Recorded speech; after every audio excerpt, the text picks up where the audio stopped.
တရုတ်နိုင်ငံရဲ့ချမ်းသာဆုံးတတိကြီးဖြစ်ကြော်ကြားခဲ့တဲ့ဂျက်မားကဘာလို့အခုချိန်မှာလူမြင်ကွယ်ကနေပြီးတော့ပျောက်ကွယ်သွားရတာလ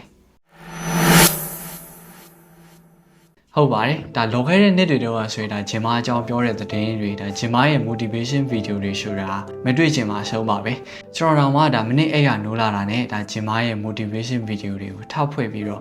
့ကြည့်တတ်တဲ့အကြည့်တောင်ဖြစ်ခဲ့သေးတယ်ဗျာဒါပေမဲ့အခုချိန်မှာတော့ဒါဂျင်မားနဲ့ပတ်သက်တဲ့သတင်းဆိုတာတော့မရှိသလောက်ကိုရှားသွားပါပြီဒါကြောင့်မလို့ဒီနေ့မှာတော့ဒါဂျင်မားဘာကြောင့်လူမြင်ကွဲကနေပြီးတော့ပျောက်ကွယ်သွားရလဲဆိုတာတွေနဲ့ဂျင်မားရဲ့ဘဝမှာဘာတွေကြုံခဲ့ရလဲဆိုတာတွေကိုပြောပြပေးသွားမှာပဲဖြစ်ပါတယ်ဒီတော့စိတ်ကြည့်လိုက်အောင်ပါ2014ခုနှစ်မှာဒါဂျင်မားရဲ့ Alibaba ကုမ္ပဏီကဒါပထမဆုံး share တွေကိုထုတ်ရောက်ပြီးတဲ့နောက်မှာပဲဒါဂျင်မားကကမ္ဘာအချမ်းသာဆုံးတထေးတွေထဲကတယောက်ဖြစ်လာခဲ့ပါတယ်ဒီလိုမျိုးဘီလီယံတယောက်ဖြစ်လာမဲ့သူ့ရဲ့ငယ်ဘွားကတော့ခက်ခဲကြမ်းတမ်းခဲ့ရပါတယ်သူ့ကို1964ခုနှစ်မှာဒီတရုတ်နိုင်င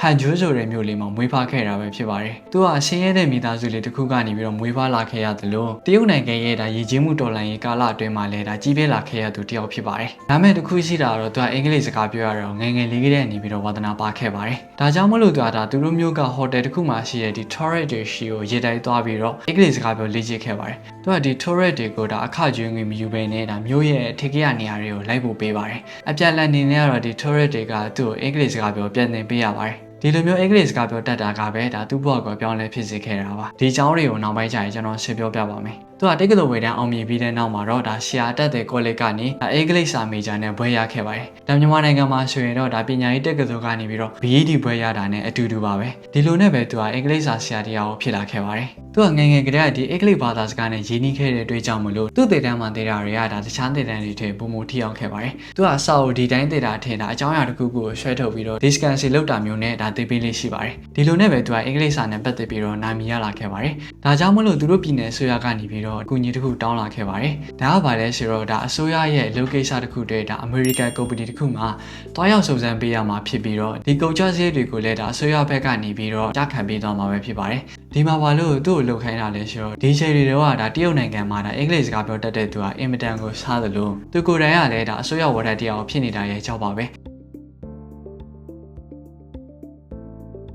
ဲဒီချိန်မှာပဲဒါသူ့ဘဝရဲ့အချိုးကွေဇာလန်ကြီးတစ်ခုစတင်ပါတော့တယ်။သူအမေရိကန်နိုင်ငံကိုရောက်သွားတဲ့အချိန်မှာပဲဒါသူ့ဘဝရဲ့ပထမဆုံးချိန်ဖြစ်ဒါအင်တာနက်နဲ့စတင်ထိတွေ့ခဲ့ရပါတယ်။သူ့မိတ်ဆွေတယောက်ရဲ့အကူအညီနဲ့ဒီအင်တာနက်ပေါ်မှာဒါဘီယာဆိုတဲ့စကားလုံးလေးကိုစားလိုက်တဲ့အချိန်မှာတကဘာလုံးရဲ့ဘီယာ brand တွေက Secret တစ်ခုလိုအပြီးကျလာခဲ့ပါတယ်။တရုတ်နိုင်ငံကထုတ်တဲ့ဘီယာတွေကလွဲရင်ပေါ့ဗျာ။ဒါကြောင့်မလို့သူကဒါ China ဆိုတဲ့စကားလုံးလေးကိုရှင်းချလိုက်တဲ့အချိန်မှာပဲအော်စရာကောင်းလောက်ဒီ computer screen တစ်ခုလုံးကဗလာကြီးဖြစ်သွားခဲ့ပါတယ်။ဒါကဘာကြောင့်လဲဆိုတော့ဒါဒီချိန်တွေတော့တရုတ်နိုင်ငံမှာဒါ internet မရသေးသလိုတရုတ်နဲ့သက်ဆိုင်တဲ့ website တွေလည်းဒါ internet ပေါ်မှာမတိဆောက်ရသေးလို့ပဲဖြစ်ပါတယ်။ဒါကြောင့်မလို့သူကတရုတ်နိုင်ငံကိုပြန်သွားတဲ့အချိန်မှာတရုတ်နိုင်ငံအကြောင်းတွေဒါစီးပွားရေးလုပ်ငန်းအကြောင်းတွေကိုအမေရိကန်ကသူ့မိတ်ဆွေတယောက်ရှိကိုဒါစာတိုက်ကနေပို့ပြီးတော့ဒီ website တွေဖြစ်တိဆောက်ခိုင်းခဲ့ပါတယ်။ဒီလိုမျိုး website တွေတိဆောက်ပေးဖို့အတွက်လည်းဒါအမေရိကန်ဒေါ်လာ2000နဲ့အလုပ်အပ်ခဲ့ရတာပါ။ဒါမဲ့တခုရှိတာဒီတရုတ်မှာ internet မရှိတဲ့အတွက်ကြောင့်မလို့သူတို့တင်ပေးတဲ့ website တွေကိုဒါတရုတ်ကနေကြည့်လို့မရပါဘူး။ဟိုကနေပြန်ပို့ပေးတဲ့ဒီ website ကို screenshot ရိုက်ထားတဲ့ဓာတ်ပုံတွေပဲကြည့်လို့ရပါတယ်။ဒီလိုမျိုးအခက်အခဲတွေကြားကနေပဲဒါတရုတ်နိုင်ငံရဲ့ပထမဆုံးအင်တာနက်ကို1995ခုနှစ်မှာဒါစစ်သွေးရေးကုမ္ပဏီတစ်ခုကနေပြီးတော့စဖွင့်ပေးခဲ့ပါတယ်။ဒီလိုနဲ့ပဲတရုတ်နိုင်ငံမှာအင်တာနက်သုံးစွဲသူတွေတစတိုးလာခဲ့တယ်လို့အင်တာနက်ကုမ္ပဏီတွေလည်းဒါအစီအစီပေါ်ပေါက်လာခဲ့ပါတယ်။ဒါကဘာနဲ့တူလဲဆိုတော့ဒါမြန်မာနိုင်ငံမှာ Facebook ကိုပထမဆုံးစသုံးကြတဲ့အချိန်နဲ့အတူတူပါပဲ။ဒီအချိန်မှာပဲဒါရီမန်းရှိကြီးမာတဲ့ဂျင်မာတယောက်ကတော့ကမ္ဘာချမ်းသာဆုံးကုမ္ပဏီတွေဖြစ်တဲ့ဒါ Google, eBay နဲ့ Amazon တို့ကို simplify နေတဲ့ကုမ္ပဏီကြီး၃ခုကိုစပြီးတော့တည်ဆောက်ပါတော့တယ်။ပထမဆုံးအနေနဲ့တော့ Alibaba website ပါ။သူရဲ့အလုပ်လုပ်ပေါ်ကတော့ဒီ B2B လို့ခေါ်တဲ့ဒါ business to business system ပါ။ဒါကဘယ်လိုမျိုးလဲဆိုတော့ဒီတရုတ်နိုင်ငံကကုန်ထုတ်စစ်အုပ်ကြီးတွေနဲ့ဒါနိုင်ငံတကာကူးသန်းရောင်းဝယ်ရေးကုမ္ပဏီတွေကြားဒါညီနိုင်လို့ရတဲ့ website တစ်ခုပဲဖြစ်ပါတယ်။ဥပမာကိုကဒီတရုတ်ကထုတ်တဲ့ဖုန်းတွေကိုတင်သွင်းရောင်းချချင်တယ်ဆိုရင်ဒီ website မှာဒါတရုတ်ဖုန်းတွေထုတ်တဲ့ကုမ္ပဏီတွေနဲ့တွားညှိနှိုင်းပြီးတော့ဒါဝယ်ယူလို့ရပါတယ်။ဒါကပစ္စည်းတစ်ခုချင်းစီဝယ်တာမျိုးထဲဒါစီးပွားရေးလုပ်ငန်းတွေအချင်းချင်းပမာဏများတဲ့ရောင်းဝယ်တွေပြုလုပ်ကြတဲ့ website တစ်ခုပဲဖြစ်ပါတယ်။နောက်တစ်ခုအနေနဲ့ကတော့ Taobao လို့ခေါ်တဲ့ website ပါ။ ဒါကတော့ C2C လို့ခေါ်တဲ့ customer to customer system ပါဒီ website ကိုသုံးတဲ့သူတွေကြတော့ဒါကိုယ်မှာပို့ဆိုင်နေတဲ့ပစ္စည်းတွေဒါ sale ပစ္စည်းတွေကိုယ့်ရဲ့ကိုယ်ပိုင်ပစ္စည်းတွေကို website ပေါ်တင်ပြီးရောင်းချတာမျိုးတွေပါတရုတ်မှာဒီ website နှစ်ခုကပဲဒါတရုတ်နိုင်ငံရဲ့ online ရောင်းဝယ်ဈေးကွက်ကြီးတစ်ခုလုံးဒါလွှမ်းမိုးထားခဲ့တာပါပြီးတော့ဒီလုပ်ငန်းတွေရဲ့ဒါငွေပေးချေမှုစနစ်တွေကိုစိတ်အချရဆုံးဖြစ်စေခဲ့တာကတော့ Alibaba ရဲ့အဓိကလက်နက်တစ်ခုဖြစ်တဲ့ဒါ Alipay Mobile Banking System ပါပဲဒီ Alipay စနစ်ကပဲဒါ customer တွေရဲ့စိတ်မလုံခြုံမှုတွေကိုဖယ်ရှားပေးနိုင်ခဲ့ပါတယ် Alipay ကိုသုံးတဲ့အခါကျရင်ဒါငွေလွှဲပြီးမှလေသွားတာတွေမျိုးနဲ့မကြုံရတော့ပါဘူးသူကဘယ်လိုအလုပ်လုပ်လဲဆိုတော့ဒါကိုကပစ္စည်းတစ်ခုကိုကြိုက်လို့ဒါဝယ်ဖို့အတွက်ငွေလဲလိုက်ပြီဆိုရင်ဒါ Alipay ရဲ့ကြားကစနစ်ကဒီငွေတွေကိုတိတ်ထားပေးပါတယ်တကယ်လို့ဒီပစ္စည်းကဒါကိုယ့်လက်ထဲကိုရောက်လာပြီးတော့မှန်ပြီဆိုမှပဲဒါဒီအယောင်းဝယ် confirm ဖြစ်ပြီးတော့ရောက်တဲ့သူစီကိုဒါ Alipay ရဲ့ကြားကစနစ်ကနေတစ်ဆင့်ငွေပြန်လွှဲပေးတာပါ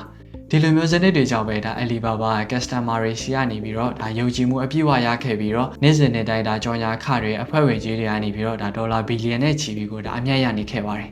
ဒီလိုနဲ့ပဲဒါ2014ခုနှစ်ဒါ New York Stock Exchange မှာပြုလုပ်နိုင်ခဲ့တဲ့ Alibaba ရဲ့သမိုင်းဝင် IPO အောင်မြင်မှုကြောင့်ပဲကျင်းမာကကမ္ဘာချမ်းသာဆုံးသူတွေထဲကတယောက်ဖြစ်လာခဲ့ပါတယ်။သူက Alibaba ရဲ့တထေးကြီးတူးတွေမဟုတ်တော့ဘဲနဲ့ကမ္ဘာလက်တမန်တယောက်လည်းဖြစ်လာခဲ့ပါတယ်။သူက American သမ္မတ Donald Trump တို့နဲ့ဒါ Russia သမ္မတ Putin တို့လိုမျိုးဒါကမ္ဘာထိပ်သီးခေါင်းဆောင်တွေနဲ့ဒါရင်ပေါင်တန်းဆွေးနွေးလာနိုင်ခဲ့တဲ့အပြင်လူငယ်စီးပွားရေးလုပ်ငန်းရှင်တွေကြားမှာလည်းဒါဩဇာကြီးမားတဲ့သူတယောက်ဖြစ်လာခဲ့ပါတယ်။ဒီလိုမျိုးဩဇာအာဏာတွေနဲ့ပြီးဝနေခဲ့ပြီးမဲ့လည်း2019ခုနှစ်အရောက်မှာတော့သူက Alibaba ရဲ့ဥက္ကဋ္ဌရာထူးကနေပြီးတော့အနားယူခဲ့ပါတယ်။ဒါမဲ့ဒီချိန်တွေထိတော့သူကလူသိရှင်ကြားဟောပြောပွဲတွေဒါဆွေးနွေးပွဲတွေလှုပ်ဆောင်ခဲ့ပါသေးတယ်။ဒါပေမဲ့သူ့ဘဝမှာမထင်မှတ်ထားခဲ့တဲ့အရာတစ်ခုကို2020ခုနှစ်အရောက်မှာကြုံတွေ့ခဲ့ရပါတယ်။သူကဆန်ဟိုင်းမြို့မှာပြုလုပ်တဲ့ဒါဘန်နာရေးဆိုင်ရာဆွေးနွေးပွဲတစ်ခုမှာတရုတ်နိုင်ငံရဲ့ဘဏ်တွေမှာဒါအပေါင်ဆိုင်စိတ်ဓာတ်ပဲရှိတယ်လို့ပြပြထက်တဲ့ဝေဖန်ခဲ့ပါတယ်။ဒါကအပေါင်ပစ္စည်းပိုင်ဆိုင်မှုရှိမှဒါငွေချေးပေးတဲ့ဒါတရုတ်ဘဏ်စနစ်ကိုလူသိစေကြအပုတ်ချသူတွေဖြစ်သွားခဲ့ပြီးတော့တရုတ်ကွန်မြူနစ်ပါတီတွေလည်းဒါမျက်နှာပစ္စည်းတွေဖြစ်သွားခဲ့ပါတယ်။ဒီဆွေးနွေးပွဲမှာဒါတရုတ်နိုင်ငံရဲ့ဒုတိယသမ္မတအပါအဝင်အခြားအစိုးရထိပ်သီးခေါင်းဆောင်တွေလည်းဒါပါဝင်တဲ့အတွက်ကြောင့်မို့လို့သူတို့စီမှာဆရာကြီးလို့သူတို့ဖြစ်သွားပြီးတော့ဒါအစိုးရအဖွဲ့ဝင်တွေလည်းအကြီးကျယ်ဒေါသဖြစ်ခဲ့ရပါတယ်။ဒါကြောင့်မို့လို့ပဲဒါ Alipay ကိုပိုင်တဲ့ဒါ ANT Group ရဲ့ဒါဆက်ရထုတ်ရောင်းမဲ့အစီအစဉ်တွေကိုဒါစီကျေးဖြစ်ရဲ့ဒိုင်ယန်အမိန့်နဲ့ပယ်ဖြစ်ခဲ့ကြပါတယ်။ဒီ ANT Group ဆိုတာလည်းဒါဂျင်မောက်ကိုယ်တိုင်ပိုင်ဆိုင်တဲ့ကုမ္ပဏီတစ်ခုပါပဲ။ဒီစကားကိုပြောမိပြီးတဲ့နောက်ပိုင်းမှာတော့ဒါတရုတ်အစိုးရကနေပြီးတော့ဒါ Alibaba ကုမ္ပဏီကိုဆွဲချစ်တင်ပြီးတော့ဒါ American Dollar 2.8 billion အထိတော့ဒဏ်ရိုက်ခဲ့ပါတယ်။ဒါကြောင့်မို့လို့ဂျင်မာကဒါသူ့ရဲ့ပိုင်ဆိုင်မှုတွေနဲ့ဒါအသက်အန္တရာယ်ကိုကောက်ကွယ်ဖို့အတွက်တရုတ်နိုင်ငံကနေပြီးတော့တိတ်တိတ်ဆိတ်ထွက်လာခဲ့ပြီးတော့လူရှိသူရှိထွက်တာမျိုးတွေလောကရန်နာပစ်ခဲ့ရပါတယ်။ဒီလိုမျိုးအစိုးရကိုဝေဖန်တာတွေကဒါအနောက်နိုင်ငံတွေမှာအောင်မြင်နိုင်ရှိပေမဲ့လည်းတရုတ်အစိုးရရဲ့ဒါတင်းကျပ်တဲ့စီးမြစ်တွေအောက်မှာတော့ဂျင်မာလည်းတိတ်တိတ်ဆိတ်ပျောက်ကွယ်ပေးခဲ့ရပါတယ်။အခုဆိုရင်ဒါဂျင်မာကဒါအင်တာဗျူးဖြေတာတွေဒါနိုင်ငံတကာလှည့်ပြီးဟောပြောတာတွေမျိုးမလုပ်တော့ဘဲနဲ့ low profile ဒါ billionaire တယောက်ဖြစ်ဆက်လက်ရပ်တည်နေပါတယ်။သူကအခု2025-2026ခုနှစ်တွေမှာတော့ဒါတိုကျိုတက္ကသိုလ်နဲ့ဒါဟောင်ကောင်တက္ကသိုလ်တို့မှာစိုက်ပျိုးရေးနည်းပညာတွေနဲ့ဒါစော်ဦးတွေ့ထင်မှုဘာသာရပ်တွေကိုဒါသင်ကြားပေးနေတဲ့